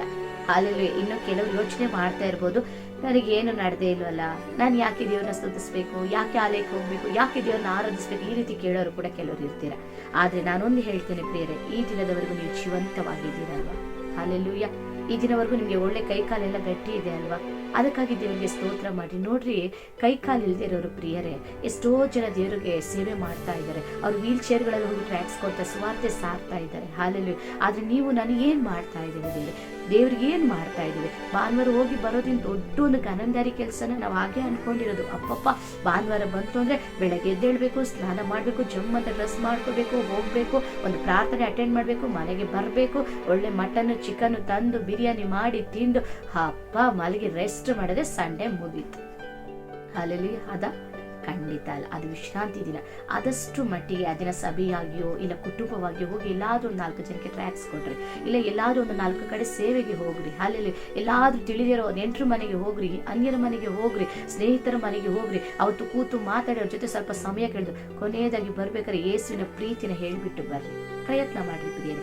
ಪ್ರತಿ ಭಾನುವಾರ ಇದೊಂದು ಟಾರ್ಗೆಟ್ ಇಟ್ಕೊಳ್ರಿ. ಅಲ್ಲಿ ತಿಂದು ಮಲಗಿ ಬಿರಿಯಾನಿ ತಿನ್ನೋದು ಸಾಕು. ಅಲ್ಲಿ ಇದು ಕೊನೆ ದಿನಗಳಲ್ಲಿದೆ, ಅಂತ್ಯ ದಿನಗಳಲ್ಲಿದೆ. ಓಕೆ, ತಿನ್ಬೇಕು, ಆದರೆ ಅದರ ಮಧ್ಯೆ ಒಂದು ಚಿಕ್ಕ ಟೈಮ್ ಮಾಡ್ಕೊಳ್ಳಿ. 1 ಗಂಟೆ ಸಮಯ, 2 ಗಂಟೆ ಸಮಯ. ನಿಮ್ಗೆ ಯಾರು ಅನ್ಯರು ಸ್ನೇಹಿತರಿದ್ದಾರೋ, ಇನ್ನು ದೇವರನ್ನ ಅರಿದರ ಸ್ನೇಹಿತರಾಗ್ಲಿ, ಬಂಧುಗಳಾಗ್ಲಿ, ನೆಂಟರಾಗ್ಲಿ ಇದ್ದಾರೋ ಅವ್ರ ಮನೆಗೆ ಹೋಗ್ಬೇಕು ಅಂತ ಪ್ಲಾನ್ ಮಾಡಿ ಕುಟುಂಬವಾಗಿ ಹೋಗ್ರಿ. ಹೋಗ್ಬಿಟ್ಟು ಅವ್ರಿಗೊಂದು ಹಣ್ಣು, ಒಂದು ಸ್ವೀಟ್ ತೆಗೆದುಕೊಂಡು ಹೋಗ್ಬಿಟ್ಟು ಸ್ವಲ್ಪ ಹೊತ್ತವನ್ನು ವಿಚಾರಿಸಿ, ಅವ್ರ ಜೊತೆ ಪ್ರೀತಿಯನ್ನು ಮಾತಾಡಿ ಸಮಾಧಾನವಾಗಿ ಇದ್ಬಿಟ್ಟು ಅಲ್ಲಿ ಏನೋ ಊಟ ಕೊಟ್ಟರೆ ಊಟ ಮಾಡಿ ಕೊನೆಯದಾಗಿ ಬರ್ಬೇಕಾದ್ರೆ ಒಂದೇ ಒಂದು ಮಾತಾಡೋ ಅವ್ರ ಕಿವಿಲಿ ಹಾಕ್ಬಿಡ್ತಾರೆ, ಯೇಸು ಒಳ್ಳೆಯವರು, ಯೇಸು ನಾನು ಹೀಗಿದ್ದೇನೆ, ಈ ರೀತಿ ಮಾಡಿದ್ರು, ಯೇಸುವಿನ ಕೃಪೆಯಿಂದ ನಾನು ಬದುಕಿದ್ದೇನೆ, ಯೇಸು ಕೃಪೆಯಿಂದ ನಾನು ಜೀವಿಸ್ತೇನೆ, ಯೇಸು ಒಳ್ಳೆಯವರು, ಈ ರೀತಿಗೆ ಏನೋ ಒಂದು ಹೇಳ್ಬಿಡ್ತೀರಿ. ಹಾಲೆಲ್ಲಿ ಈ ರೀತಿಯಾಗಿ ಹೇಳ್ಬಿಟ್ಟು ಬನ್ನಿ. ಆಮೇಲೆ ಬಿರಿಯಾನಿ ತಿಂದು ನೆಮ್ಮದಿಯಾಗಿ ಮಲಗಿ ಭಾನುವಾರ ಮುಗಿಸಿ. 1 ವಾರ ಈ ರೀತಿ ಟಾರ್ಗೆಟ್ ಇಟ್ಕೊಳ್ಳಿ. ಹಾಲೆಲ್ಲಿ ಖಂಡಿತವಾಗಿ ನಾವು ಕೂಡ ಭಾನುವಾರವನ್ನ ಪರಿಶುದ್ಧವಾಗಿ ಆಚರಿಸಬೇಕು. ಅಲ್ಲೆಲ್ಲೂಯ. ಅದೇ ರೀತಿಯಾಗಿ ಇನ್ನೊಬ್ರು ಕೂಡ ದೇವರನ್ನ ಆರಾಧಿಸುವಂತೆ ನಾವು ಅನುಕೂಲ ಮಾಡಿಕೊಡ್ಬೇಕು. ಅಲ್ಲೆಲ್ಲ ಅವ್ರಿಗೆ ಸತ್ಯವನ್ನು ತಿಳಿಸಿಕೊಡ್ಬೇಕು. ಅದೇ ದಾವೀದನು ಹೇಳ್ತಾ ಇದ್ರೆ, ಆತರ ಅಂಗಳಗಳಲ್ಲಿ ಸೇರುವ ನಾವು ಧನ್ಯರು. ಯಾವಾಗ್ಲೂ ಆ ಆಲಯಕ್ಕೆ ಹೋದಾಗೆಲ್ಲ ನಾನು ಅನ್ಕೊಳ್ತೀನಿ, ನಾನು ಧನ್ಯಳು. ಯಾಕೆ ಗೊತ್ತಾ? ಪಾಪಿಗಳಾಗಿದ್ದ ನಮ್ಮನ್ನ, ದ್ರೋಹಿಗಳಾಗಿದ್ದ ನಮ್ಮನ್ನ, ಸುಳ್ಳುಗಾರರಾಗಿದ್ದ ನಮ್ಮನ್ನ, ಪಾಪದಲ್ಲಿ ಮುಳುಗಿದ್ದ ನಮ್ಮನ್ನ, ಯಾವುದಕ್ಕೂ ಬಾರದ ನಮ್ಮನ್ನ, ಅಜ್ಞಾನರಾಗಿದ್ದ ನಮ್ಮನ್ನ ಯೇಸು ಕ್ರಿಸ್ತನ ಹುಡುಕಿ ಬಂದು ರಕ್ಷಣೆಯನ್ನು ಕೊಟ್ಟರು. ಬರೀ ರಕ್ಷಣೆ, ಇದನ್ನ ನಾನು ಯಾವಾಗಲೂ ಹೇಳೋ ರೀತಿ ಗೊತ್ತಾ? ಅಮೂಲ್ಯವಾದ ರಕ್ಷಣೆ. ಹಾಲೆಲೂಯ. ಬೆಲೆಯುಳ್ಳ ರಕ್ಷಣೆ. ಹಾಲೆಲೂಯ. ವಿಶೇಷವಾದ ರಕ್ಷಣೆಯನ್ನು ಕರ್ತನ ನಮಗೆ ಕೊಟ್ಟಿದ್ದಾರೆ. ಈ ರಕ್ಷಣೆನ ಯಾವಾಗಲೂ ಘನಪಡಿಸ್ರು. ದೇವರೇ, ನನ್ನ ಹುಡುಕಿ ಬಂದಿದ್ದಕ್ಕಾಗಿ ಸ್ತೋತ್ರಪ್ಪ. ನನ್ನನ್ನು ಪ್ರೀತಿಸ್ತಾ ಇರೋದಕ್ಕಾಗಿ ಸ್ತೋತ್ರಪ್ಪ. ಇದುವರೆಗೂ ಕೈ ಹಿಡಿದು ನಡೆಸ್ತಾ ಇರೋದಕ್ಕಾಗಿ ಸ್ತೋತ್ರಪ್ಪ. ನೀನು ನನ್ನ ಜೀವನದಲ್ಲಿ ಉನ್ನತನಾಗಿರೋದಕ್ಕಾಗಿ ಸ್ತೋತ್ರಪ್ಪ. ನಾನು ಯಾವಾಗಲೂ ಹೇಳ್ತೀನಪ್ಪ, ನೀನು ನನ್ನ ತಾಯಿ, ನೀನು ನನ್ನ ತಂದೆ, ನೀನು ನನಗೆಲ್ಲ ಏಸಪ್ಪ. ನನ್ನ ಜೊತೆ ಬನ್ನಿ ಅಪ್ಪ. ಹೊರಗಡೆ ಹೋಗ್ತಾ ಇದ್ದೀನಿ, ನನ್ನ ಜೊತೆ ಬನ್ನಿ ಅಪ್ಪ. ಈ ಕಾರ್ಯಕ್ಕೆ ಹೋಗ್ತಾ ಇದ್ದೀನಿ, ನನ್ನ ಜೊತೆ ಬನ್ನಿ ಅಪ್ಪ. ಮಕ್ಕಳ ಜೊತೆ ನೀವಿರಿ ಅಪ್ಪ, ಕುಟುಂಬದವರೊಂದಿಗೆ ನೀವಿರಿ. ಅಲ್ಲಿ ಯಾವಾಗಲೂ ಅವರೊಟ್ಟಿಗೆ ನೀವು ಒಂದು ಸಂಬಂಧವನ್ನು ಇಟ್ಕೊಳ್ರಿ ಪ್ರಿಯ. ಅಲ್ಲಿ ಆತನ ಸಮ್ಮುಖಕ್ಕೆ ಹೋಗೋದು ಎಷ್ಟು ಭಾಗ್ಯ ಗೊತ್ತಾ ಅಪ್ಪ. ಎರಡೂ ಕರೆಗಳನ್ನು ಚಾಚಿ ನಮಗಾಗಿ ಕಾಯ್ತಾ ಇದ್ದೀನಿ. ಹೌದಲ್ಲ, ನನ್ನ ಬಾರಿ ಎಲ್ಲ ನನ್ನ ಮಕ್ಕಳನ್ನ ಕಾಪಾಡಿದೆ. ಒಂದು ಸಾರಿ ಬಂದು ನನ್ನ ಹತ್ತಿಗೆ ಮಾತಾಡ್ತಾರ, ನನಗೆ ಕೃತಜ್ಞತೆ ಹೇಳ್ತಾರ. ಅವ್ರ ಉಪಕಾರನ ಮಾಡಿದ ಮೇಲೆ ಒಂದು ಎದುರು ಇರ್ತದೆ ನೋಡ್ರಿ. 10 ಕುಷ್ಠರೋಗಿಗಳನ್ನ ಸ್ವಸ್ಥ ಮಾಡಿದ್ರು. ಅಲ್ಲೆಲ್ಲೂಯ್ಯ. ಆದರೆ 10 ಕುಷ್ಠರೋಗಿಗಳು ಸ್ವಸ್ಥ ಆದಮೇಲೆ ಅದರಲ್ಲಿ ಒಬ್ಬ ಮಾತ್ರ ಬಂದು ದೇವರ ಬಳಿ ಕೃತಜ್ಞತೆಯನ್ನು ಹೇಳ್ತಾನೆ. ಆಗ ಯೇಸು ಕ್ರಿಸ್ತರಿಗೆ ಕೇಳ್ತಾರೆ, ನಾನು 10 ಜನರನ್ನು ಸ್ವಸ್ಥ ಮಾಡಿದೆ ಅಲ್ವಾ, ಉಳಿದ 9 ಮಂದಿ ಎಲ್ಲಿ ಎಂಬುದಾಗಿ ಕರ್ತನೆ ಕೇಳ್ತಾರೆ. ಹಲ್ಲೆಲೂಯಾ. ಹಾಗಾದರೆ ಈ ದಿನ ನಮ್ಮನ್ನು ಅದೇ ಪ್ರಶ್ನೆಯನ್ನು ಕೇಳ್ತಾರೆ. ನಾನು 6 ದಿನ ನಿನ್ನನ್ನು ಕಾಯ್ದೆ ಅಲ್ವಾ ಮಗಳೇ, 6 ದಿನ ನಿನ್ನನ್ನು ಕಾಪಾಡಿದೆ ಅಲ್ವಾ ಮಗನೇ, ನಿನ್ನ ಕುಟುಂಬವನ್ನು ಕಾಪಾಡಿದೆ ಅಲ್ವಾ, ನಿನ್ನ ತಂದೆ ತಾಯಿನ ಕಾಪಾಡಿದೆ ಅಲ್ವಾ, ನಾನು ಎಲ್ಲ ವಿಷಯದಲ್ಲಿ ಜೊತೆಯಲ್ಲಿದ್ದೆ ಅಲ್ವಾ, ನೀನು ಯಾವುದೇ ಕೇಡು ಗಂಡಾಂತರ ಸಂಭವಿಸಿದಾಗಿ ನನ್ನ ಜೊತೆಗಾರನಾಗಿದ್ದೆ ಅಲ್ವಾ. ಹಲ್ಲೆಲೂಯಾ. ಅಪ್ಪ ಕಾಯ್ತಾ ಇದ್ದಾರೆ, ದೇವರ ಸಮ್ಮುಖದಲ್ಲಿ ಕಾಯ್ತಾ ಇದ್ದಾರೆ ಪ್ರಿಯರೇ. ದಯವಿಟ್ಟು ಎದ್ದೇಳ್ರಿ. ಏನೋ ನೆನೆಸ್ಕೊಂಡು ಕೊರಗಬೇಡ್ರಿ, ಯಾರೋ ಅಂದಿದ್ದನ್ನು ನೆನೆಸ್ಕೊಂಡು ಬೇಸರ ಮಾಡ್ಕೊಳ್ಬೇಡ್ರಿ. ಕೆಲವು ವೇಳೆ ತುಂಬ ಇಕ್ಕಟ್ಟಾದ ಪರಿಸ್ಥಿತಿಯಲ್ಲಿ ನೀವು ಇರ್ಬೋದು. ಮನೆಯಲ್ಲಿ ಯಾರಿಗೂ ತಿಳಿದೇ ರಕ್ಷಣೆ ಹೊಂದಿರ್ಬೋದು. ಅನೇಕರು ಮನೆಯಲ್ಲಿ ನಿಮ್ಮನ್ನು ವೇದನೆ ಪಡಿಸ್ತಾ ಇರ್ಬೋದು. ಯಾಕೆ ಯೇಸುವನ್ನು ಅಂಗೀಕರಿಸ್ಕೊಂಡೆ, ಯಾಕೆ ನೀನು ಚರ್ಚಿಗೆ ಹೋಗ್ತಾ ಇದೆಯಾ, ಯಾಕೆ ಬೈಬಲ್ ಓದ್ತಾ ಇದೆಯಾ, ಯಾಕೆ ಎಂಬುದಾಗಿ ನಿನ್ನ ಕೇಳ್ತಾರೆ. ಪರವಾಗಿಲ್ಲ, ಸಹಿಸ್ಕೊ. ಖಂಡಿತ ದಿನಗಳು ಬರ್ತವೆ. ಅವರು ಕೂಡ ಯೇಸು ಪ್ರೀತಿನ ರುಚಿ ನೋಡುವಂತೆ ದೇವರು ಮಾಡ್ತಾರೆ. ಅಲ್ಲಿ ಖಂಡಿತವಾಗಿ ದೇವರು ಅವರ ಹೃದಯಗಳನ್ನು ತೆರೀತಾರೆ ಪ್ರಿಯರೇ. ಕಾಯ್ತಾ ಇರಿ. ಆದರೆ ನೀವು ಮಾತ್ರ ಯಾವುದೇ ಕಾರಣಕ್ಕಾಗಿ ಯಾರಿಗೋಸ್ಕರವರು ದೇವರ ಸಮ್ಮುಖವನ್ನು ಬಿಟ್ಟು ಬಿಡಬೇಡಿ. ಹಲ್ಲೆಲೂಯಾ. ದೇವರ ಸಮ್ಮುಖವನ್ನು ಹುಡುಕ್ರಿ ಪ್ರಿಯರೇ. ಆಸೆಯನ್ನು ಹುಡುಕ್ರಿ, ಆಸಕ್ತಿಯಿಂದ ಹುಡುಕ್ರಿ, ದಾಹದಿಂದ ಹುಡುಕ್ರಿ ಪ್ರಿಯರೇ. ಹಲ್ಲೆಲೂಯಾ. ನನ್ನ ದೇವರ ಆಲಯದ ಬಾಗಿಲನ್ನು ಕಾಯ್ದುಕೊಂಡಿರೋದು ಯೇಸು. 84:10 ವಚನ ಹೇಳ್ತಾರೆ. ಕೀರ್ತನೆ 84:10. ಅದನ್ನ ಆಲಯದ ಬಾಗಿಲನ್ನು ಕಾಯ್ದುಕೊಂಡಿರೋದೇ ಲೇಸು ಅಂದ್ರೆ, ಇನ್ನು ಅದರೊಳಗಡೆ ಹೋಗಿ ಅದನ್ನು ಸ್ತುತಿಸಿ ಅದನ್ನು ಆರಾಧಿಸೋದು ಎಷ್ಟು ಧನ್ಯತೆ, ಎಷ್ಟು ಭಾಗ್ಯ. ಅಲ್ಲಿ ನೋಡ್ರಿ, ಅನೇಕ ಮಿಷನರಿಗಳು ಪ್ರಿಯರೇ ಎಷ್ಟೆಷ್ಟೋ ತ್ಯಾಗ ಮಾಡಿದ್ದಾರೆ. ನಾವು ಅಂತೀವಿ ಭಾನುವಾರ ಒಂದು ದಿನ ಹೋಗೋದಕ್ಕೆ ನನಗೆ ಕಷ್ಟ ಆಗ್ತಾ ಇದೆ ಅಲ್ವಾ. ನೋಡ್ರಿ, ಈ ಕೀರ್ತನೆಗಳಲ್ಲಿ ಆಲಯದ ಕುರಿತು ಬರೆದಿರುವ ದಾವೀದನ ಜೀವನದಲ್ಲಿ ಎಷ್ಟೋ ಕಷ್ಟ, ಎಷ್ಟೋ ಇಕ್ಕಟ್ಟು, ಎಷ್ಟೋ ವೇದನೆ, ಎಷ್ಟೋ ಅವಮಾನ, ಎಷ್ಟೋ ಹೋರಾಟ. ಅದಕ್ಕಿಂತ ನೀವು ನಾನೇನಾದ್ರೂ ಅನುಭವಿಸ್ತಾ ಇದೀವ? ಯೋಚನೆ ಮಾಡಿ. ಇಲ್ಲ ಅಲ್ಲ. ಹಲ್ಲೆಲೂಯಾ. ಅದಕ್ಕಿಂತ ಏನು ಅನುಭವಿಸ್ತಾ ಇಲ್ಲ ಪ್ರಿಯರೇ, ಅದಕ್ಕಿಂತ ಕಡಿಮೆನೆ ಅನುಭವಿಸ್ತೀವಿ. ಆದ್ರೆ ನಾವು ಸಹಿಸೋ ಬಲನ ದೇವ್ರ ಹತ್ರ ಕೇಳ್ತಾ ಇಲ್ಲ, ಸಹಿಸೋ ಕೃಪೆನ ಕೇಳ್ತಾ ಇಲ್ಲ. ದೇವ್ರ ಹತ್ರ ಕೇಳಿ, ಅಪ್ಪ ನನಗೆ ಬಲ ಕಡಿಮೆ ಆಗಿದೆ, ಅಪ್ಪ ನನಗೆ ಬಲ ಕೊಡಿ, ಕೃಪೆ ಕೊಡಿ, ಜ್ಞಾನ ಕೊಡಿ, ನನ್ನ ನಡೆಸಿ ಎಂಬುದಕ್ಕೆ ಪ್ರತಿದಿನ ಕೇಳುವ ಪ್ರತಿಯೊಬ್ಬರು ಕೊಡುವ ದೇವರಾಗಿದ್ದಾರೆ. ಹಲ್ಲೆಲೂಯಾ. ಇಷ್ಟು ಮೇಲುಗಳನ್ನು ಹೊಂದಿಕೊಂಡು ಆಶೀರ್ವಾದ ಹೊಂದಿಕೊಂಡು ಆತನೊಟ್ಟಿಗೆ ನಡೀತಾ ಇದ್ದು ಕೂಡ ಭಾನುವಾರ ಒಂದು ದಿನ ಹೋಗೋದಕ್ಕೆ ಅಪ್ಪಪ್ಪ ಎಷ್ಟು ಕಷ್ಟ. ಕೆಲವರಿಗಂತೂ ಆ ದಿನ ಓಟಿಯನ್ನು ನಿಂತುಬಿಟ್ರೆ ಆ ಓಟಿ ಮೇಲೆ ಗಮನ ಕೊಡ್ತೀವಿ. ಅಯ್ಯೋ ಎಲ್ಲಿ ಕೆಲಸ ಹೋಗ್ಬಿಡುತ್ತೆ. ಪರವಾಗಿಲ್ಲ, ನಾನು ಧೈರ್ಯವಾಗಿ ಹೇಳ್ತೀನಿ. ನೀವು ಹೇಳ್ಬೋದು, ನಿಮಗೆ ಸಿಸ್ಟರ್ ಕೂತ್ಕೊಂಡು ಹೇಳ್ತಾ ಇದ್ದೀರಾ, ನಮ್ಮ ಕುಟುಂಬ ಪರಿಸ್ಥಿತಿ ನಿಮಗೆ ಗೊತ್ತಾ, ನಮ್ಮ ಸಾಲ ನಿಮಗೆ ಗೊತ್ತಾ? ಹಲ್ಲೆಲೂಯಾ. ನೀನು ದೇವರಿಗಾಗಿ ನಿಂತು ನೋಡು. ದೇವರಿಗಾಗಿ ಏನನ್ನ ಕಳೆದುಕೊಳ್ತೀವಿ ಅದು ದೇವರು ನಿನಗೆ 2ರಷ್ಟು ಆಶೀರ್ವಾದವಾಗಿ ಮಾರ್ಪಡಿಸಿಕೊಡ್ತಾರೆ. ಹಲ್ಲೆಲೂಯಾ. ಈಗಾಗಲೇ ನಾನು ಈ ವಿಷಯವನ್ನು ಹೇಳಿರ್ತೇನೆ. ಎರಿಕ್ ಲಿಡಲ್ ಎಂಬ ಒಂದು ದೇವ ಮನುಷ್ಯನು, ಅದಕ್ಕೆ ಮುಂಚೆ ಅವರು ಆ ಒಂದು ಒಲಿಂಪಿಕ್ ಕ್ರೀಡೆಯಲ್ಲಿ ಒಂದು ದೊಡ್ಡ ಸಾಧನೆ ಮಾಡಬೇಕೆಂಬುದಾಗಿ ಬಹಳ ದಿನಗಳಿಂದ ಕನಸಿಟ್ಕೊಂಡಿದ್ರು ಪ್ರಿಯರೇ. ಆದರೆ ಅವರ ಒಂದು ಕುಟುಂಬ ಪರಿಸ್ಥಿತಿಗಳ ನಿಮಿತ್ತವಾಗಿ ಆ ಸಾಧನೆ ಮಾಡೋಕ್ಕಾಗುತ್ತಾ ಅಂತ ಅವರು ಎದುರು ನೋಡ್ತಾ ಇದ್ದ ದಿನಗಳು. ಆದರೆ ಆ ತಾಯಿ ಹತ್ರ ತನ್ನ ತಾಯಿ ಹತ್ರ ಎರಿಕ್ ಲಿಡಲ್ ಅವರು ಹಂಚ್ಕೊಂಡಾಗ ಈ ವಿಷಯನಮ್ಮ, ನಾನು ಒಳ್ಳೆ ಒಲಿಂಪಿಕ್ ನಲ್ಲಿ ಒಂದು ಸಾಧನೆಯನ್ನು ಮಾಡಬೇಕು ಅಂತ ಹೇಳಿದಾಗ ಅವರ ತಾಯಿ ಹೇಳ್ತಾರೆ, ಮಗನೇ ನೀನು ಪ್ರಾರ್ಥನೆ ಮಾಡು, ದೇವರು ನಿನ್ನ ನಡೆಸ್ತಾರೆ ಎಂಬುದಾಗಿ. ಹಲ್ಲೆಲೂಯಾ. ಆಗ ಆ ರೀತಿಯಾಗಿ ಆ ತಾಯಿ ಸಲಹೆಯನ್ನು ಕೇಳಿ ಅವರು ಪ್ರತಿದಿನ ಪ್ರಾರ್ಥನೆ ಮಾಡ್ತಾ ಇರ್ತಾರೆ. ಒಂದು ದಿನ ಬಂದಾಗ 100 ಮೀಟರ್ ಓಡುವಂತ ಒಂದು ಅವಕಾಶ ಅವರಿಗೆ ಸಿಗ್ತದೆ. ಆಗ ಅವ್ರು ತುಂಬಾ ಸಂತೋಷ ಪಡ್ತಾರೆ. ಅಪ್ಪ, ನನ್ನ ಕನಸು ನನಸಾಗೋ ದಿನ ಬಂದಿದೆ ಎಂಬುದಾಗಿ. ಆಗ ಸರಿ ಎಂಬುದಾಗಿ ಅವ್ರು ಅದಕ್ಕೆ ಒಪ್ಪಿಕೊಂಡು ಇನ್ನೇನು ಅದಕ್ಕೆ ಅವ್ರು ಪಾರ್ಟಿಸಿಪೇಟ್ ಮಾಡಬೇಕು, ಅದ್ರಲ್ಲಿ ಭಾಗವಹಿಸಬೇಕು ಅನ್ನೋವಾಗ ಒಂದು ಆಘಾತವಾದ ಒಂದು ವಿಷಯ, ಅಂದ್ರೆ ಒಂದು ಅಚ್ಚರಿ ಮೂಡಿಸುವ ವಿಷಯ, ಅಂದ್ರೆ ಅವ್ರು ಕುಗ್ಗಿ ಹೋಗುವಂತ ಒಂದು ವಿಷಯ ಬರ್ತದೆ. ಏನು ಅನ್ನೋದಾದ್ರೆ, ಆ ಒಲಿಂಪಿಕ್ ನಡೆಯೋ ದಿನ ಭಾನುವಾರ. ಹಲ್ಲೆಲೂಯಾ. ಆಗ ಅವರು ಕುಗ್ಗಿ ಹೋಗ್ತಾರೆ. ಯಾಕಂದ್ರೆ ಅವ್ರ ಜೀವನದ ಒಂದು ಕನಸಾಗಿತ್ತು ಒಲಿಂಪಿಕ್ ನಲ್ಲಿ ಸಾಧನೆ ಮಾಡಬೇಕು ಎಂಬುದಾಗಿ. ಆಗ ಅವರು ಆ ಭಾನುವಾರ ಬಂದ ಕೂಡಲೇ ಹಾಗೆ ಕುಗ್ಗಿ ಹೋಗ್ತಾರೆ. ಆಗ ಮನಸಾರೆ ಅವರು ಹೇಳ್ತಾರೆ, ಈ ಒಂದು ಕ್ರೀಡೆಗೆ ನಾನು ಬರ್ತಾ ಇಲ್ಲ, ನಾನು ಪಾರ್ಟಿಸಿಪೇಟ್ ಮಾಡ್ತಾ ಇಲ್ಲ, ನಾನು ಭಾಗವಹಿಸ್ತಾ ಇಲ್ಲ ಎಂಬುದಾಗಿ. ಎಲ್ಲರೂ ಬೈತಾರೆ, ನಿನಗೇನು ಹುಚ್ಚು ಹಿಡ್ದಿದ್ಯಾ, ನಿನಗೇನು ಹಾಗೆ, ಎಷ್ಟೋ ಜನ ಸೆಲೆಕ್ಟ್ ಆಗಿಲ್ಲ ಅಂತ ಕಷ್ಟಪಡ್ತಾ ಇದ್ದಾರೆ, ನೀನು ಸೆಲೆಕ್ಟ್ ಆಗಿದ್ದು ನಿನಗೇನು ಹುಚ್ಚಿಗೆ ಹಿಡ್ದಿದ್ಯಾ, ಯಾಕೆ ಈ ರೀತಿ ಮಾಡ್ತಿದ್ಯಾ, ಹಾಗೆ ಹೀಗೆ ಏನೇನೋ ಅವನ್ನ ಬೈದು. ಆದರೆ ಅವನು ಏನು ತಿರುಗಿಸಿ ಮಾತಾಡಲಿಲ್ಲ. ನನ್ನ ದೇವರ ಆಲಯನೇ ನನಗೆ ಮುಖ್ಯ ಎಂಬುದಾಗಿ ಒಂದು ಒಲಿಂಪಿಕ್ ಕ್ರೀಡೆಯನ್ನು ನಿರಾಕರಿಸಿ ದೇವರ ಸಮ್ಮುಖಕ್ಕೆ ಹೋಗಿ ಆ ದಿನ ಆರಾಧನೆ ಮಾಡಿ ಆ ದಿನವನ್ನು ಘನಪಡಿಸಿ ಗೌರವದಿಂದ ಅದನ್ನು ಅವರು ಪಾಲ್ಗೊಂಡು ದೇವರಿಗೆ ಮಹಿಮೆಯನ್ನು ಸಲ್ಲಿಸಿ ಬರ್ತಾರೆ ಪ್ರಿಯರೇ. ಹಾಲೆಲೂಯಾ. ದಿನಗಳು ಕಳೆದಂತೆ ನಾನೊಂದು ಹೇಳ್ತೀನಿ, ಯಾಕೆ ಇದನ್ನೆಲ್ಲ ಹೇಳ್ತೀನಿ ಅಂದರೆ, ದೇವರಿಗಾಗಿ ನೀವು ಏನನ್ನ ಕಳ್ಕೊಳ್ತೀರೋ, ಯಾರನ್ನು ಕಳ್ಕೊಳ್ತೀರೋ, ಖಂಡಿತ ಅದು ಎರಡರಷ್ಟಾಗಿ ನಿಮ್ಗೆ ಆಶೀರ್ವಾದವಾಗಿ ದೇವರು ಮಾರ್ಪಡಿಸಿಕೊಡ್ತಾರೆ. ಆದರೆ ದಿನಗಳು ಕಳೆದಂತೆ ಫ್ರಾನ್ಸ್ ದೇಶದಲ್ಲಿ 200 ಮೀಟರ್ 300 ಮೀಟರ್ ಅಷ್ಟು ಓಡುವಂಥ ಒಂದು ಅವಕಾಶ ಬರ್ತದೆ ಪ್ರಿಯರೇ. ಹಾಲೆಲೂಯಾ. ಆಗ ಅವರ ದೇವರಿಗೆ ಕೃತಜ್ಞತೆಯನ್ನು ಸಲ್ಲಿಸಿ ಅದರಲ್ಲಿ ಪಾಲ್ಗೊಂಡಾಗ ಅವರಲ್ಲಿ ದೊಡ್ಡ ಒಂದು ಜಯವನ್ನು ಕಾಣ್ತಾರೆ ಪ್ರಿಯರೇ. ಆಗ ಅವರನ್ನ ಇಂಟರ್ವ್ಯೂ ಮಾಡಬೇಕಾದ್ರೆ ಹೇಳ್ತಾರೆ, ನೀವು ಯಾವತ್ತೂ ಇಷ್ಟು ಒಂದು ಲಾಂಗ್ ಓಡಿಲ್ವಲ್ಲ, ಹೇಗೆ ನಿಮ್ಮಿಂದ ಓಡೋಕ್ಕೆ ಸಾಧ್ಯವಾಯಿತು? ಅವ್ರು ಹೇಳ್ತಾರೆ, ನಾನು ಬರೀ 100 ಮೀಟರೇ ಓಡೋಕ್ಕಾಗಿದ್ದು, ನನ್ನ ಬಲ ಅಷ್ಟೇ ಇದ್ದಿದ್ದು, ಇಷ್ಟು 100 ಮೀಟರ್ ನನ್ನ ಬಲದಿಂದ ಓಡಿದೆ. ಆದರೆ ಇಷ್ಟು ಮೀಟರ್ಗಳು ನಾನು ಓಡೋದಕ್ಕೆ ನನ್ನ ದೇವರು ನನ್ನ ಕೈ ಹಿಡ್ಕೊಂಡ್ರು, ನನ್ನ ದೇವರು ನನ್ನ ಜೊತೆ ಇದ್ರು, ನನ್ನ ದೇವರ ಬಲದಿಂದ ಓಡಿ ಮುಗಿಸಿದೆ ಎಂಬುದಾಗಿ ಹೇಳಿ ಒಲಿಂಪಿಕ್ನಲ್ಲಿ ದೊಡ್ಡ ಸಾಧನೆಯನ್ನು ಮಾಡ್ತಾರೆ. ಹಾಗಾಗಿ ಭಾನುವಾರ ಆರಾಧನೆ ದಯವಿಟ್ಟು ಯಾರಿಗಾಗಿ ಯಾವುದಕ್ಕೂ ನೀವು ಕೂಡ ಬಿಟ್ಕೊಡ್ಬೇಡಿ. ಮದುವೆ ಇಟ್ಟಿದಾರ ಬರಲ್ಲ ಅಂತ ಹೇಳಿ ಪರವಾಗಿಲ್ಲ, ಇನ್ನೊಂದು ದಿವಸ ಮನೆಗೆ ಹೋಗೋದು ಮುಯಿ ಕೊಟ್ಬಿಟ್ಟು ಸಂತೋಷವಾಗಿ ಅವ್ರನ್ನ ಮಾತಾಡಿಸಿ ಅವರು ಪ್ರಾರ್ಥನೆ ಬಯಸೋದಾದ್ರೆ ಒಂದು ಚಿಕ್ಕ ಪ್ರಾರ್ಥನೆ ಮಾಡಿ ಬನ್ನಿ ಪ್ರಿಯರೇ. ಬರ್ತಡೇ ಇಟ್ಟಿದ್ದಾರೆ, ಏನೇನೋ ವಿಶೇಷ ಕಾರ್ಯಕ್ರಮ ಇಟ್ಟಿದ್ದು ಪರವಾಗಿಲ್ಲ, ಆರಾಧನೆ ಮುಗಿಸಿ ಹೊರಡ್ರಿ, ಪರವಾಗಿಲ್ಲ. ಆದರೆ ಮೊದಲು ನಾನು ಆರಾಧನೆಗೆ ಹೋಗೇ ಬರ್ತೀನಿ ಎಂಬುದಾಗಿ ಹೇಳ್ರಿ. ಇಲ್ಲ ದೂರ ಪ್ರಾಂತ್ಯಗಳಲ್ಲಿದ್ದ ಹೋಗ್ರಿ, ಪ್ರಯಾಣ ಮಾಡಿ ಹೋಗ್ರಿ, ಅಲ್ಲಿ ಆ ಕಾರ್ಯಕ್ರಮ ಅಟೆಂಡ್ ಮಾಡೋಕೆ ಮುಂಚೆ ಆ ಸುತ್ತಮುತ್ತಲು ಎಲ್ಲಾದ್ರೂ ಒಂದು ಆಲಯ ಇರೋದಾದ್ರೆ ಮೊದಲು ಅದನ್ನ ಕಂಡು ಹಿಡಿದು ಮೊದಲು ದೇವರ ಸಮ್ಮುಖಕ್ಕೆ ಹೋಗಿ ಅಲ್ಲಿ ಆರಾಧನೆ ಮುಗಿಸಿ ನಂತರ ಆ ಕಾರ್ಯಕ್ರಮದಲ್ಲಿ ಆ ವಿಶೇಷತೆಯಲ್ಲಿ ನೀವು ಪಾಲ್ಗೊಳ್ಳಿ. ಹಾಲೆಲೂಯಾ. ನೋಡ್ರಿ, ನಾವು ಇಷ್ಟಕ್ಕೆ ಒಂದು ದಿನ ಹೋಗೋದಕ್ಕೆ ಇಷ್ಟು ಕಷ್ಟ ಪಡ್ತಾ ಇದ್ದೀವಿ, ವಾರದಲ್ಲಿ ಒಂದು ದಿನ ಹೋಗೋದಕ್ಕೆ ನಮ್ಗೆ ಇಷ್ಟು ಕಷ್ಟ. ಸತ್ಯವೇದದಲ್ಲಿ ಅನೇಕ ಪರಿಶುದ್ಧರು ದೇವರಿಗಾಗಿ ವೈರಾಗ್ಯವಾಗಿ ಜೀವಿಸಿದರು. ಯೋಸೇಫನು, ಯೋಬನು, ಎಸ್ತೇರಳು, ದಾವೀದನು, ಇನ್ನು ಅನೇಕರು, ನೆಹೆಮಿಯ, ಎಜ್ರಾ, ಇವರೆಲ್ಲ ಕರ್ತನಿಗಾಗಿ ವೈರಾಗ್ಯವಾಗಿ ನಿಂತರು, ದೇವರ ಆಲಯದ ಕುರಿತು ವೈರಾಗ್ಯವಾಗಿ ನಿಂತರು ಪ್ರಿಯರೇ. ಹಾಲೆಲೂಯಾ. ಇನ್ನು ಅನೇಕ ಮಿಷನರಿಗಳು, ಈ ದಿನ ನಾವು ಓದ್ತಿರುವಂತ ಈ ಸತ್ಯವೇದ ಕನ್ನಡದಲ್ಲಿ ಓದ್ತಾ ಇದ್ದೇವೆ, ತೆಲುಗಲ್ಲಿ ಓದ್ತೇವೆ, ತಮಿಳಲ್ಲಿ, ಇಂಗ್ಲಿಷಲ್ಲಿ, ಮಲಯಾಳದಲ್ಲಿ, ಉರ್ದುವಲ್ಲಿ, ಅನೇಕ ಭಾಷೆಗಳಲ್ಲಿ ಸತ್ಯವೇದ ಬರ್ತಾ ಇದೆ. ಆದ್ರೆ ಅದನ್ನೆಲ್ಲ ಟ್ರಾನ್ಸ್ಲೇಷನ್ ಮಾಡೋದಕ್ಕೆ ಎಷ್ಟೋ ಕಷ್ಟಪಟ್ಟಿದ್ದಾರೆ ಗೊತ್ತಾ? ಹಾಲೆಲೂಯಾ. ಎಷ್ಟೋ ಮಿಷನರಿಗಳ ತ್ಯಾಗ. ನಾವು ಒಂದು ದಿನ ತ್ಯಾಗ ಮಾಡಿ ಹೋಗೋದಕ್ಕೆ ಕಷ್ಟಪಡ್ತಾ ಇದೀವಿ, ಅನೇಕರು ತಮ್ಮ ಜೀವನವನ್ನೇ ತ್ಯಾಗ ಮಾಡಿದ್ದಾರೆ, ತಮ್ಮ ಕುಟುಂಬಗಳನ್ನೇ ದೇವರಿಗೆ ಬಿಟ್ಟುಬಿಟ್ಟಿದ್ದಾರೆ. ಎಷ್ಟೋ ಜನ ಸೇವೆ ನಿಮಿತ್ತಾಗಿ ಹೆಂಡತಿನ ಕಳ್ಕೊಂಡಿದ್ದಾರೆ, ಮಕ್ಕಳನ್ನ ಕಳ್ಕೊಂಡಿದ್ದಾರೆ, ಎಷ್ಟೋ ಜನ ತಮ್ಮ ಜೀವನವನ್ನೇ ಕಳ್ಕೊಂಡಿದ್ದಾರೆ ಪ್ರಿಯರೇ. ಆದ್ರೆ ಒಂದು ದಿನ ಭಾನುವಾರ ನಮ್ಮ ಸುಖವನ್ನು ನಮ್ಮ ಕೈಲಿ ಬಿಡಕ್ಕಾಗ್ತಾ ಇಲ್ಲ. ಹಾಲೆಲೂಯಾ. ದಯವಿಟ್ಟು ನಿಮ್ಮ ಸೋಮಾರಿತನವನ್ನ ಯೇಸು ನಾಮದಲ್ಲಿ ಕತ್ತರಿಸಿ ತೊಲಗಿಸಿ ಎದ್ದೇಳ್ರಿ ಪ್ರಿಯರೇ. ಎದ್ದು, ಇಲ್ಲ ನನ್ನನ್ನು 6 ದಿನ ದೇವರು ಕಾಪಾಡಿದ್ದಾರೆ, 6 ದಿನ ನನಗೆ ಬೇಕಾಗಿದ್ದೆಲ್ಲ ಒದಗಿಸಿದ್ದಾರೆ, ನಾನು ಹೋಗು ಬರೋಣದಲ್ಲಿ ಕಾಪಾಡಿದ್ದಾರೆ. ನಿಮ್ಗೆ ಗೊತ್ತಾ ಎಷ್ಟೋ ಆಕ್ಸಿಡೆಂಟ್ಗಳು ನಡೀತಾ ಇದೆ, ಎಷ್ಟೋ ಜನ ಸತ್ತು ಹೋಗ್ತಾ ಇದ್ದಾರೆ. ಆದ್ರೆ ಈ ದಿನ ನೀವು ನಾನು ಯಾಕೆ ಜೀವಂತವಾಗಿದ್ದೇವೆ? ಹಾಲೆಲೂಯಾ. ಜೀವಂತವಾಗಿ ಇಟ್ಟಿರುವ ದೇವರಿಗೆ ಹೋಗಿ ಕೃತಜ್ಞತೆಯನ್ನು ಸಲ್ಲಿಸಿದ್ದಾರೆ. ನಾವು ಯಾವಾಗಲೂ ಕೃತಜ್ಞತೆ ಉಳ್ಳವರಾಗಿ, ಕ್ರೈಸ್ತ ಜೀವನನೇ ಕೃತಜ್ಞತೆ ಉಳ್ಳ ಜೀವನವಾಗಿ. ಅಲ್ಲೆಲ್ಲೂ ಮನುಷ್ಯರು ಏನಾದರೂ ಮಾಡಿದ್ರೆ ಅವ್ರಿಗೆ ಕೃತಜ್ಞತೆ ಆಗಿರ್ರಿ. ದೇವಾದಿ ದೇವನಿಗೆ ಯಾವಾಗಲೂ ಕೃತಜ್ಞತೆ ಆಗಿರ್ರಿ. ಅವ್ರು ಏನ್ ಮಾಡಿದಾರೋ ಬಿಟ್ಟಿದಾರೋ ಪರವಾಗಿಲ್ಲ, ನಮಗಾಗಿ ಪ್ರಾಣವನ್ನು ಕೊಟ್ಟಿದ್ದಾರೆ, ಅದಕ್ಕೆ ಜೀವಮಾನವೆಲ್ಲ ನಾವು ಕೃತಜ್ಞತೆ ಉಳ್ಳವರಾಗಿರೋಣ.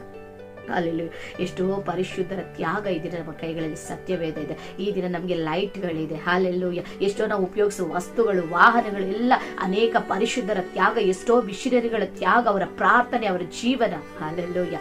ಎಷ್ಟೋ ತ್ಯಾಗ ಮಾಡಿದ್ದಾರೆ. ನಿಮ್ಗೆ ಗೊತ್ತಾ, ಆಗಿನ ಕಾಲದಲ್ಲೆಲ್ಲ ಗಂಡ ಸತ್ತ ಕೂಡಲೇ ಹೆಂಡತಿ ಕೂಡ ಸತ್ತು ಹೋಗ್ಬೇಕಾಗಿತ್ತು. ಆ ಕಟ್ಟಿಗೆಗಳ ಮೇಲೆ ಅವನ್ನ ಹಾಕಿ ಸುಟ್ಟಾಕ್ಬಿಡ್ತಾ ಇದ್ರು. ಸತಿ ಪದ್ಧತಿ ಎಂಬುದಾಗಿತ್ತು. ಇದನ್ನೆಲ್ಲ ಯಾರು ಹೋಗ್ಲಾಡಿಸಿದ್ರು ಪ್ರಿಯರೇ? ಅದಕ್ಕಾಗಿ ಪಂಡಿತ್ ರಮಾಬಾಯಿ ಅನ್ನೋರು, ಇನ್ನು ಅನೇಕ ದೇವ ಸೇವಕರುಗಳು, ಅನೇಕ ತಾಯಂದ್ರೆ ಎಷ್ಟೋ ಪ್ರಯಾಸ ಪಟ್ರು, ಎಷ್ಟೋ ಮಿಷನರಿಗಳು ಕಷ್ಟಪಟ್ರು. ಹಾಲೆಲೂಯಾ. ಈ ದಿನ ಗಂಡ ಸತ್ರು ಕೂಡ ಇದುವರೆಗೂ ಎಷ್ಟೋ ಜನ ಜೀವನ ಮಾಡ್ತಾ ಇದ್ದಾರೆ. ಹಾಲೆಲೂಯಾ. ಇಂತಿಂತ ಒಳ್ಳೆ ಒಳ್ಳೆ ಕೊಡುಗೆಗಳನ್ನು ನಮಗೆ ಕೊಟ್ಟಿದ್ದಾರೆ. ಆದ್ರೆ ಕ್ರೈಸ್ತ ಜೀವನ ಸಾಮಾನ್ಯವಾದದ್ದಲ್ಲ. ಆದ್ರೆ ಒಂದೇ ಒಂದು ಭಾನುವಾರ ಹೋಗೋದಕ್ಕೆ ಅಷ್ಟೊಂದು ಕಷ್ಟ ಪಡ್ತಾ ಇದ್ದೀರಾ.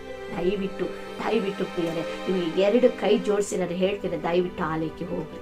ಈ ದಿನ ಯಾರು ಮನೇಲಿ ಇರ್ಬೇಡ್ರಿ, ಹಿಂಜಾರಿ ಹೋಗ್ಬೇಡ್ರಿ. ಅಯ್ಯೋ ಅವ್ರು ಹೀಗ್ ಮಾಡಿದ್ರು, ಇವ್ರು ಸರಿ, ಇವರು ಮಾಡಿದ್ದಕ್ಕೆ ಯೇಸು ಏನ್ ಮಾಡ್ತಾರೆ? ಅನೇಕರು ಈ ದಿನ ಹಿಂಜಾರಿ ಹೋಗೋದಕ್ಕೆ ಕಾರಣನೇ ಅದು. ಅವ್ರೇನೋ ಮಾಡಿದ್ರು, ಇವ್ರೇನೋ ಮಾತಾಡಿದ್ರು, ಹಾಗಾಯ್ತು ಹೀಗಾಯ್ತು ಅಂತ ಯೇಸುವನ್ನು ಯಾಕೆ ನೀವು ದೂರ ತಳ್ತಾ ಇದ್ದೀರಾ? ಹಾಲೆಲೂಯಾ. ನೀವು ಅಲ್ಲಿ ಮನುಷ್ಯನ ನೋಡಕ್ ಹೋಗ್ತಾ ಇದ್ದೀರಾ, ಪಾಸ್ಟರ್ನ ನೋಡಕ್ ಹೋಗ್ತಾ ಇದ್ದೀರಾ, ಇಲ್ಲ ಏನು ನೋಡಕ್ ಹೋಗ್ತಾ ಇದ್ದೀರಾ? ಅಲ್ಲಿ ನೀವು ಯೇಸುವನ್ನು ನೋಡೋದಕ್ಕೆ ಹೋಗ್ರಿ ಪ್ರಿಯರೇ. ಆತನ ವಾಕ್ಯಕ್ಕೆ ವಿಧೇಯರಾಗಿ ಹೋಗ್ರಿ.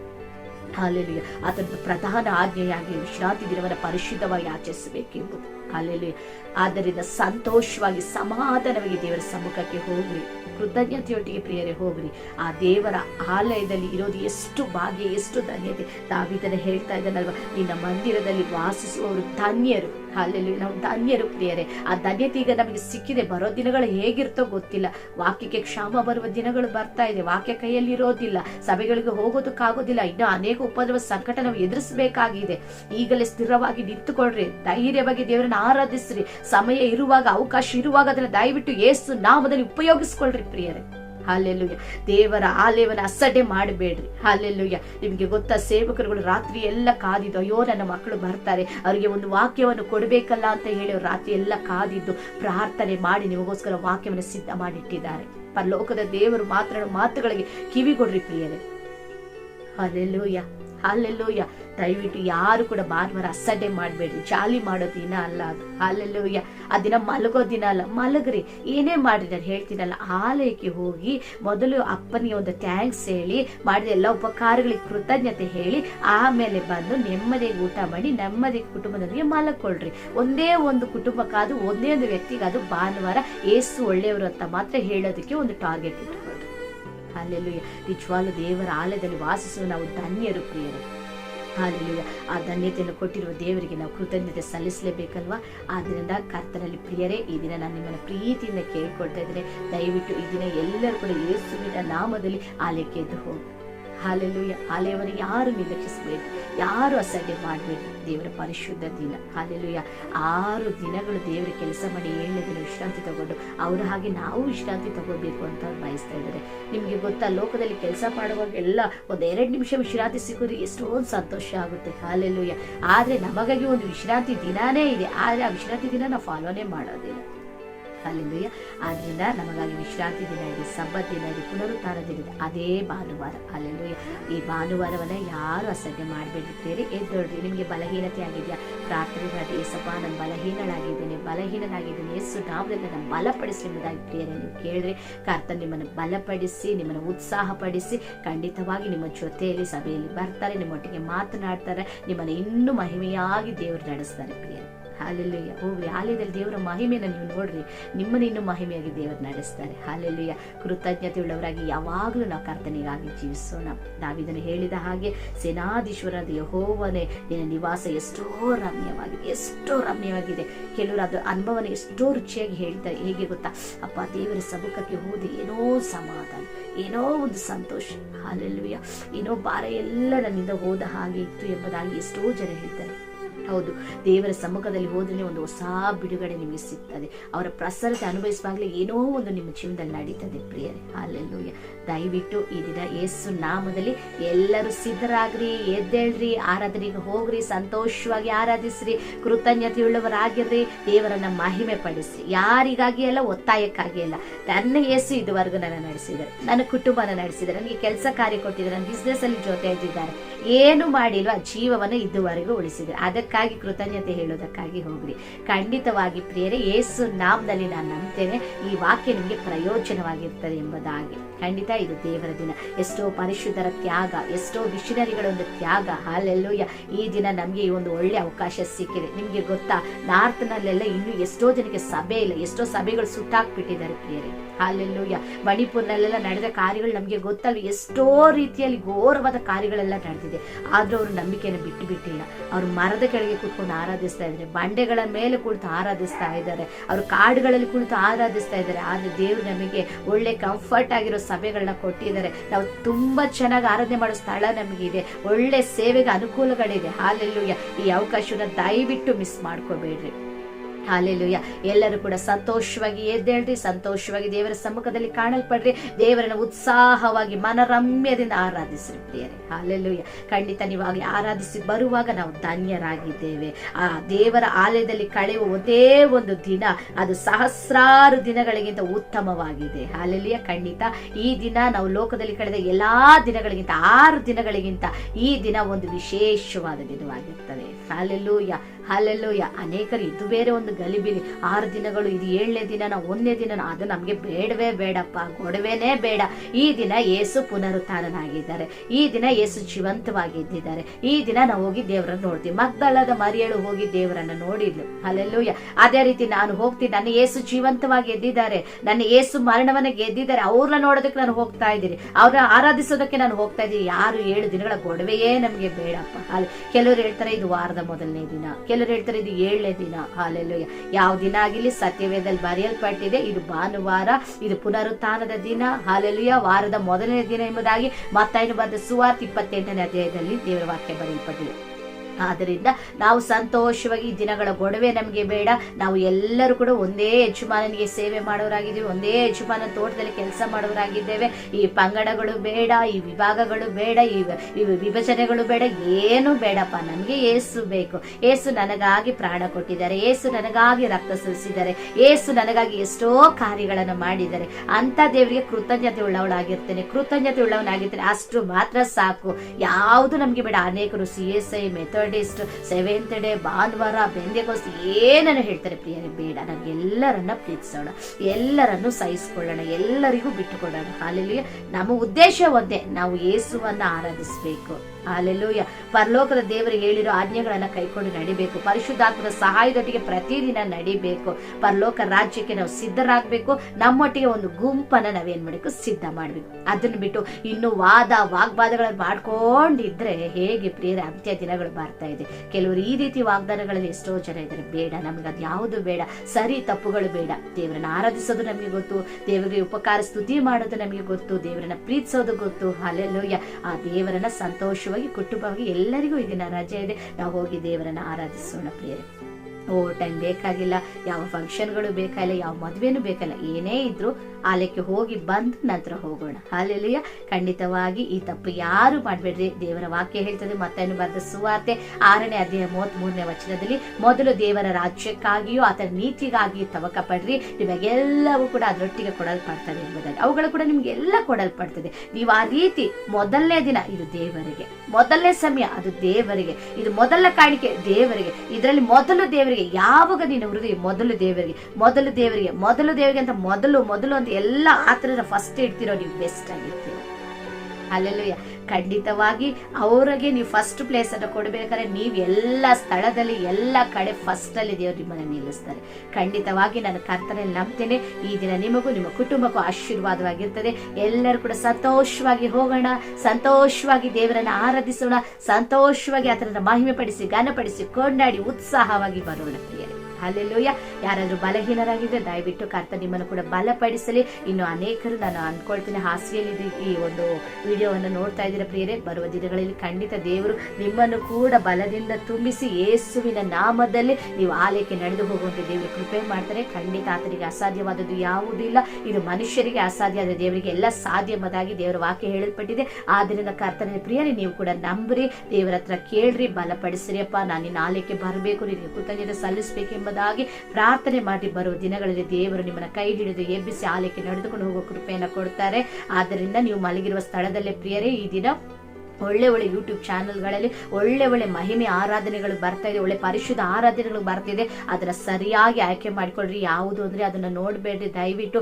ಅನೇಕ ಕಾರ್ಯಗಳು ಈ ದಿನ ಏನಾಗ್ತಾ ಇದೆ, ನಮ್ಮನ್ನ ದಾರಿ ತಪ್ಪಿಸ್ತಾ ಇದೆ, ದಿಕ್ಕು ತಪ್ಪಿಸ್ತಾ ಇದೆ. ಬೇಡ. ಆದ್ದರಿಂದ ಸರಿಯಾದ ಆರಾಧನೆಗಳನ್ನ ಆಯ್ಕೆ ಮಾಡಿಕೊಳ್ರಿ. ದೇವರ ಆತ್ಮನಿಂದ ನಡೆಸಲ್ಪಡುವ ಆತ್ಮೀಯ ಸಭೆಗಳಲ್ಲಿ ನಡೆಯುವ ಆರಾಧನೆಗಳನ್ನು ನೀವು ಆಯ್ಕೆ ಮಾಡಿಕೊಳ್ರಿ. ಒಳ್ಳೆ ರೀತಿಯಾಗಿ ಮಲಗಿರುವ ಸ್ಥಳದಲ್ಲಿ ಆರಾಧನೆಗಳನ್ನ ನೋಡ್ರಿ, ಅವರೊಟ್ಟಿಗೆ ಸೇರಿ ನೀವು ಸ್ತುತಿಸ್ರಿ, ಅವರೊಟ್ಟಿಗೆ ಸೇರಿ ಆರಾಧನೆ ಮಾಡ್ರಿ. ಆ ವಾಕ್ಯಗಳನ್ನ ಗಮನ ಇಟ್ಟು ಕೇಳ್ರಿ. ಕೇಳೋದು ಮಾತ್ರ ಅಲ್ಲ, ಅದನ್ನ ನಂಬಿರಿ, ಅದಕ್ಕೆ ವಿಧೇಯನಾಗ್ತಾನೆ ಎಂಬುದಾಗಿ ದೇವರಿಗೆ ನಿಮ್ಮನ್ನು ಒಪ್ಪಿಸಿಕೊಡ್ರಿ. ನೀವು ಮಲಗಿರುವ ಸ್ಥಳಗಳಲ್ಲೇ ಯೇಸು ನಾಮದಲ್ಲಿ ನಿಮಗೊಂದು ಅದ್ಭುತ ನಡೀತದೆ. 38 ವರ್ಷಗಳಿಂದ ಹಾಸಿಗೆಯಲ್ಲಿ ಒಂದೇ ಸ್ಥಳದಲ್ಲಿ ಬಿದ್ದುಕೊಂಡಿದ್ದ ಮನುಷ್ಯನಿಗೆ ದೇವರು ಹೇಗೆ ಅದ್ಭುತ ಮಾಡಿರೋ ಬೆತ್ಸೆಯ ಕೊಳದ ಬಳಿ, ಅದೇ ರೀತಿಯಾಗಿ ನಿಮ್ಮ ಜೀವನದಲ್ಲೂ ದೇವರೊಂದು ಅದ್ಭುತ ಮಾಡಿದ್ರೆ, ಅದಕ್ಕಾಗಿ ದಿನಗಳು ಬರ್ತಾ ಇದೆ. ಅದಕ್ಕಾಗಿ ನೀವು ಸಿದ್ಧರಾಗಿರ್ರಿ. ನೀವು ಎಷ್ಟರ ಮಟ್ಟಿಗೆ ಆತನನ್ನ ಪ್ರೀತಿಸ್ತೀರೋ, ಎಷ್ಟರ ಮಟ್ಟಿಗೆ ಆತನನ್ನ ನಂಬ್ತಿರೋ, ಎಷ್ಟರ ಮಟ್ಟಿಗೆ ಯೇಸುವನ್ನ ಮಹಿಮೆ ಪಡಿಸಿರೋ, ಅಷ್ಟರ ಮಟ್ಟಿಗೆ ನಿಮ್ಗೆ ಅದ್ಭುತ ನಡೀತದೆ. ಹಲ್ಲೆಲೂಯ. ಯೋಹಾನ 11:40 ಅದೇ ಹೇಳೋದು, ನೀನು ನಂಬಿದರೆ ದೇವರ ಮಹಿಮೆಯನ್ನು ಕಾಣಿ. ಎಲ್ಲ ವಿಷಯದಲ್ಲೂ ನಂಬ್ರಿ, ಅಸಾಧ್ಯ ಅಂತ ಹೇಳಕ್ಕೆ ಹೋಗ್ಬಿಡ್ರಿ. ದೇವರಿಗೆ ಅಸಾಧ್ಯವಾದ್ದು ಒಂದು ಇಲ್ಲ, ಆತನಿಗೆ ಅಸಾಧ್ಯ ಅಂತೂ ಇಲ್ಲವೇ ಇಲ್ಲ. ಆತನ ಕೈಯಂತೂ ನಮ್ಮನ್ನು ಆಶೀರ್ವದಿಸದ ಹಾಗೆ ಮೋಟುಗೈ ಅಲ್ವೇ ಅಲ್ಲ. ಏಷಯ 59:1 ಅದೇ ಅಲ್ವಾ ಹೇಳೋದು, ಆಶೀರ್ವದಿಸದ ಹಾಗೆ ನನ್ನ ಕೈ ಮೋಟುಗೈಯೋ. ಹಲ್ಲೆಲೂಯಾ. ಆದರೆ ನಮ್ಮ ಪಾಪಗಳದಕ್ಕೆ ಅಡ್ಡಿಯಾಗಿವೆ. ಆದ್ರಿಂದ ಏನಾದ್ರು ತಪ್ಪು ಕುಂದು ಕೊರತೆಗಳಿದ್ರೆ ಯೇಸುವಿನ ಬಳಿ ಕೇಳಿದ್ರೆ, ಅಪ್ಪ ನನ್ನ ತಪ್ಪು ಕ್ಷಮಿಸ್ರಿ, ಅಪರಾಧ ಕ್ಷಮಿಸ್ರಿ, ದಯವಿಟ್ಟು ನನ್ನ ಪರಿಶುದ್ಧಗೊಳಿಸ್ರಿ. ನಿಮ್ಮ ಕೈ ಮೋಟುಗೈಯಲ್ಲ, ನಿಮ್ಮ ಕೈ ಆಶೀರ್ವದಿಸುವ ಕೈ, ಬಲಪಡಿಸುವ ಕೈ, ಅದ್ಭುತ ಮಾಡುವ ಕೈ, ಮಹಿಮೆಯಾದ ಕಾರ್ಯಗಳನ್ನು ಮಾಡುವ ಕೈ, ಪರಾಕ್ರಮ ಕಾರ್ಯಗಳನ್ನು ನಡೆಸುವ ಕೈ. ಹಲ್ಲೆಲೂಯಾ. 118ನೇ ಕೀರ್ತನೆ 15-16 ದೇವರ ವಾಕ್ಯ ಈ ರೀತಿಯಾಗಿ ಹೇಳಲ್ಪಟ್ಟಿದೆ, ದೇವರ ಬಲಗೆ ಪರಾಕ್ರಮವನ್ನು ನಡೆಸ್ತದೆ ಎಂಬುದಾಗಿ. ಆ ರೀತಿಯಾಗಿ ಹೇಳಿದ್ರೆ, ದೇವರೇ ನಿನ್ನ ಬಲಗೆ ಪರಾಕ್ರಮವನ್ನು ನಡೆಸುವಂತ ಕೈ, ಈ ಬಲಗೈ ನನ್ನ ಮೇಲೆ ಬರಲಿ ದೇವರೇ. ನನಗೊಂದು ಸ್ವಸ್ಥತೆ ಉಂಟಾಗಲಿ, ಬಿಡುಗಡೆ ಉಂಟಾಗಲಿ, ಅದ್ಭುತ ನಡೆಯಲಿ. ಯೇಸು ನಾಮದಲ್ಲಿ ನಿನ್ನನ್ನು 100% ಸಪಾನ ನಂಬ್ತೇನೆ ನಂಬ್ತೇನೆ ನಂಬ್ತೇನೆ ಎಂಬುದಾಗಿ ಯಾವಾಗಲೂ ಬಾಯಲ್ಲಿ ಅರಿಕೆ ಮಾಡ್ತಾರೆ. ದೇವರೇ, ನಾನು ನಿನ್ನ ನಂಬ್ತಾ ಇದ್ದೇನೆ, ನಾನು ಎದ್ದೇಳ್ತೇನೆ, ನಾನು ನಡೀತೇನೆ, ನಾನು ಆರೋಗ್ಯವಿರ್ತೇನೆ, ಯೇಸು ನಾಮದಲ್ಲಿ ಬಿಡುಗಡೆ ಆಗ್ತದೆ, ಜಯ ಸಿಗ್ತದೆ. ಯಾವಾಗಲೂ ಈ ರೀತಿಯಾಗಿ ಇರ್ರಿ ಪ್ರಿಯರೇ. ಅಲ್ಲೆಲ್ಲಿಯ ಖಂಡಿತವಾಗಿ ನಿಮ್ಮನ್ನು ಕೂಡ ದೇವರು ಬರುವ ದಿನಗಳಲ್ಲಿ ಆತನ ಆಲಯದಲ್ಲಿ ನಿಲ್ಲುವಂತೆ ದೇವರು ಕೃಪೆ ಮಾಡ್ತಾರೆ. ಖಂಡಿತವಾಗಿ ಈ ದಿನ ಓದಿಕೊಂಡ ವಾಕ್ಯದ ಪ್ರಕಾರ ಕೀರ್ತನೆಗಳು 84ನೇ ಅಧ್ಯಾಯದಲ್ಲಿ ನಾವು 2ನೇ ವಚನ, 3ನೇ ವಚನ, 4ನೇ ವಚನ, 10ನೇ ವಚನ, ಈ 4 ವಚನಗಳನ್ನು ನೋಡ್ಕೊಂಡಿದ್ದೇವೆ. ಖಂಡಿತವಾಗಿ ಸೇನಾಧೀಶ್ವರನಾದ ಯೆಹೋವನೇ, ನಿನ್ನ ನಿವಾಸಗಳು ಎಷ್ಟು ರಮ್ಯವಾಗಿದೆ ಅಂತ ಹೇಳಿದ ಹಾಗೆ ಆತನ ನಿವಾಸ ರಮ್ಯವಾಗಿದೆ. ಅಲ್ಲಿ ಗುಬ್ಬಿಗೆ ಮನೆಯು, ಪಾರಿವಾಳಕ್ಕೆ ಮರಿ ಮಾಡುವ ಗೂಡು ಇದೆ. ಹಲ್ಲೆಲೂಯ. ಅದೇ ರೀತಿಯಾಗಿ 2ನೇ ವಚನ, ಆತನ ಆಲಯದ ಅಂಗಳದಲ್ಲಿ ಸೇರಬೇಕು ಅಂತ ನಮ್ಮ ಆತ್ಮ ಹಂಬಲಿಸುವಂತೆ ಇರಲಿ, ಹಂಬಲಿಸುತ್ತಾ ಆತನ ಸಮ್ಮುಖಕ್ಕೆ ಹೋಗೋಣ. ಅದೇ ರೀತಿಯಾಗಿ 10ನೇ ವಚನದಲ್ಲಿ, ಆತನ ಸಮ್ಮುಖದಲ್ಲಿ ಕಳೆಯುವ ಒಂದೇ ಒಂದು ದಿನ ಸಹಸ್ರಾರು ದಿನಗಳಿಗಿಂತ ಉತ್ತಮವಾದದ್ದಾಗಿದೆ. ಹಲ್ಲೆಲೂಯ. ಆದ್ರಿಂದ ಆ ಉತ್ತಮವಾದ ಒಂದು ಪಾಲನ್ನು ನಾವು ಹೊಂದಿಕೊಳ್ಳೋಣ. ಯಾವಾಗಲೂ ದೇವರ ಪಾದದಲ್ಲಿರುವಂತಹ ಒಂದು ಭಾಗ್ಯವನ್ನು ಪಡೆದುಕೊಳ್ಳೋಣ. ಹೌದಲ್ವಾ? ಮರಿಯಳ ಕುರಿತು ದೇವರು ಅದೇ ಹೇಳೋದು, ಮರಿಯಳು ಏನು ಉತ್ತಮವಾದ ಪಾಲನ್ನು ಆರಿಸಿಕೊಂಡಿದ್ದಾಳೆ, ಉತ್ತಮವಾದ ಭಾಗವನ್ನು ಆರಿಸಿಕೊಂಡಿದ್ದಾಳೆ.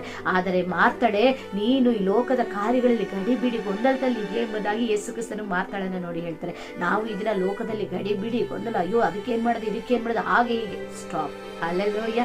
ಮೊದಲದಾಗಿ ದೇವರ ಪಾದದಲ್ಲಿ ಮರೆಯಳ ಹಾಗೆ ಕುಳಿತುಕೊಳ್ಳೋಣ. ಆ ರೀತಿ ಒಂದು ಶ್ರೇಷ್ಠ ಭಾಗವನ್ನು ನಾವು ಆರಿಸಿಕೊಳ್ಳೋಣ. ದೇವರು ನಮ್ಮ ಕುರಿತು ಸಾಕ್ಷಿ ಹೇಳುವಂತೆ ಬದುಕೋಣ, ಪರಿಶುದ್ಧರಾಗಿರೋಣ, ದೇವರಿಗೆ ನಂಬಿಗಸ್ತರಾಗಿರೋಣ, ಆತನಿಗೆ ಪ್ರಿಯರಾಗಿ ಜೀವಿಸೋಣ, ಆತನ ಬರೋಣಕ್ಕೆ ಸಿದ್ಧರಾಗೋಣ. ನಮ್ಮೊಟ್ಟಿಗೆ ಇನ್ನು ಅನೇಕರನ್ನ ಯೇಸು ನಾಮದಲ್ಲಿ ಸಿದ್ಧಪಡಿಸೋಣ. ಪ್ರಿಯರೇ, ಯಾರು ಕೂಡ ಆಲಯಕ್ಕೆ ಇದನ್ನ ಮಿಸ್ ಮಾಡಬೇಡ್ರಿ, ಒತ್ತಾಯಕ್ಕಾಗಿ ಹೋಗ್ಬೇಡ್ರಿ. ಆಸೆಯಿಂದ, ಕೃತಜ್ಞತೆಯಿಂದ ಆತನ ಮಾಡಿದ ಉಪಕಾರಗಳನ್ನು ನೆನೆಸಿ ಆತನ ಮಹಿಮೆ ಪಡಿಸೋದಕ್ಕೆ ಸಂತೋಷವಾಗಿ ದೇವರ ಸಮ್ಮುಖಕ್ಕೆ ಹೋಗ್ರಿ. ಕೀರ್ತನೆ 122:1 ದೇವರ ಆಲಯಕ್ಕೆ ಹೋಗೋಣ ಬಾ ಅಂತ ಕರೆದಾಗ ದಾವೀದನ ಬುದ್ಧಿ ಆಗ ಸಂತೋಷ ಪಡ್ತಾರೆ. ಹಲ್ಲೆಲೂಯಾ. ಆ ರೀತಿ ಸಂತೋಷವಾಗಿ ನಾವು ಹೋಗೋಣ. ಖಂಡಿತ ದೇವರು ಈ ದಿನವನ್ನ ನಮಗೂ ನಮ್ಮ ಕುಟುಂಬಕ್ಕೂ ಆಶೀರ್ವಾದವಾಗಿ ಮಾರ್ಪಡಿಸಿಕೊಡ್ತಾರೆ. ಆಮೇಲೆ ಎಂಬುದಾಗಿ ಪ್ರಿಯರೇ ನೀವು ಹೇಳ್ರಿ, ಆ ಆಶೀರ್ವಾದ ಹಾಗೆ ನಿಮಗೆ ಸ್ವಂತವಾಗ್ತದೆ. ಹಲ್ಲೆಲೂಯಾ. ಕರ್ತನು ತಾನೇ ನಿಮ್ಮ ಎಲ್ಲ ಕಾರ್ಯಗಳನ್ನು ಯೇಸುವಿನ ನಾಮದಲ್ಲಿ ಆಶೀರ್ವದಿಸಲಿ. ಈ ದಿನ ನಾವೆಲ್ಲರೂ ಒಟ್ಟಾಗಿ ಸೇರಿ ಕರ್ತನ ನಾಮವನ್ನು ಯೇಸು ನಾಮದಲ್ಲಿ ಮಹಿಮೆ ಪಡಿಸೋಣ. ಆಮೇಲೆ ಪ್ರಿಯರೇ, ನಿಮ್ಮಲ್ಲಿ ಒಂದು ಚಿಕ್ಕ ಮನವಿ, ಇನ್ನೂ ಅನೇಕರು ಈ ಚಾನೆಲ್ ಅನ್ನ ಸಬ್ಸ್ಕ್ರೈಬ್ ಮಾಡಿಕೊಳ್ಳದೆ ನೋಡ್ತಾ ಇದ್ದೀರಾ, ದಯವಿಟ್ಟು ಸಬ್ಸ್ಕ್ರೈಬ್ ಮಾಡಿಕೊಳ್ಳ್ರಿ. ಇನ್ನು ಅನೇಕರಿಗೆ ಶೇರ್ ಮಾಡ್ರಿ, ಲೈಕ್ ಮಾಡ್ರಿ. ಒಂದೇ ಒಂದು ಕ್ಷಣ, ಒಂದು ಸೆಕೆಂಡ್ ಆದ್ರೂ ನಿಮ್ಮ ವೈಯಕ್ತಿಕ ಕುಟುಂಬ ಪ್ರಾರ್ಥನೆಗಳಲ್ಲಿ ಈ ಸೇವೆಗಾಗಿ ಪ್ರಾರ್ಥನೆ ಮಾಡ್ರಿ. ನಿಮ್ಮ ಪ್ರಾರ್ಥನೆ ಬಹಳ ಬಹಳ ಬಹಳ ಅಗತ್ಯವಾಗಿದೆ. ನಿಮ್ಮ ಪ್ರಾರ್ಥನೆಗಳಿಗಾಗಿ ಎದುರು ನೋಡ್ತಾ ಇದ್ದೀವಿ. ದೇವರ ತಾನೇ ನಿಮ್ಮನ್ನು, ನಿಮ್ಮ ಕುಟುಂಬಗಳನ್ನು ಯೇಸುವಿನ ನಾಮದಲ್ಲಿ ಆಶೀರ್ವದಿಸಲಿ. Amen. Praise lord. God bless you.